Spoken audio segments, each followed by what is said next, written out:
Hi, magandang umaga sa inyo mga kasawi. Kamusta na po kayong lahat? Naway nasa mabuti kayong kalagayan at mag-iingat kayo palagi mga kasawi. Na ano ang tatlong dapat gawin ng isang lalaki para ma-inlove sa'yo ang isang babae?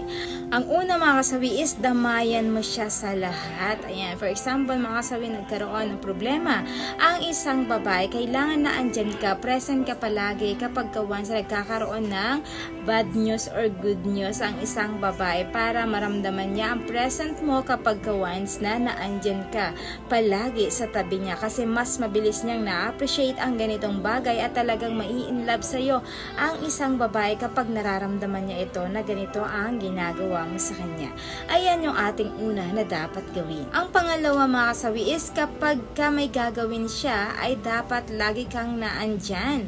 Alam nyo ba, napaka-importante sa mga kababaihan na talagang naandyan ang mga kalalakihan, sinusuportahan sila sa mga pangarap man nila or gagawin nila na hindi nila kaya. Dapat naandyan ka, iparamdam mo na talagang hindi mo siya iiwan sa lahat ng oras at bagay na ginugusto niya. Napaka-importante yon sa mga kababaihan. Mas mabilis nilang nakikita ang present mo kapag ka ikaw ay naandyan palagi para sa kanya. Ayan yung ating pangalawa na dapat gawin.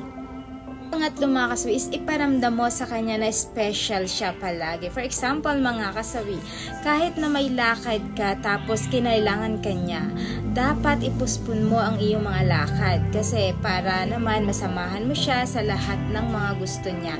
At syempre maparamdam mo sa kanya na talagang siya lang yung babae na para sa'yo. Yung talaga bang nandyan siya kapag ka itatrato mo siya ng maayos sa para bang prinsesa sa buhay mo. Kasi kapag once na nakikita na isang babae na maayos yung trato mo sa kanya, mas mabilis siyang ma-inlove sa'yo kasi feeling niya is buhay prinsesa na siya kapag kayo ang nagkatuluyan dalawa. Kasi mas mabilis ma-appreciate ng isang babae kapag ka naandyan ka at ipaparamdam mo sa kanya kung gaano siya ka-special sa buhay mo. Ayan yung ating pangatlo na dapat gawin. At syempre hindi mawawala yung aking advice, lagi niyong tatandaan sa mga kalalakihan kapag kayo ay naliligaw.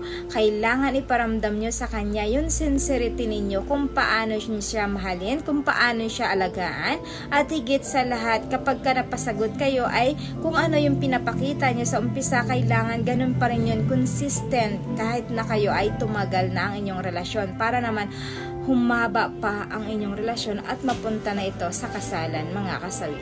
Yun lamang po mga kasawi ang aking advice. Maraming salamat sa patuloy na pagsuporta nyo sa akin, sa walang sawang pag-share at pag-comment. Sa mga hindi pa po nakapag-subscribe, pwede na kayo mag-subscribe, pwede na rin kayo mag-follow para updated kayo sa topic ko araw-araw. Magandang umaga!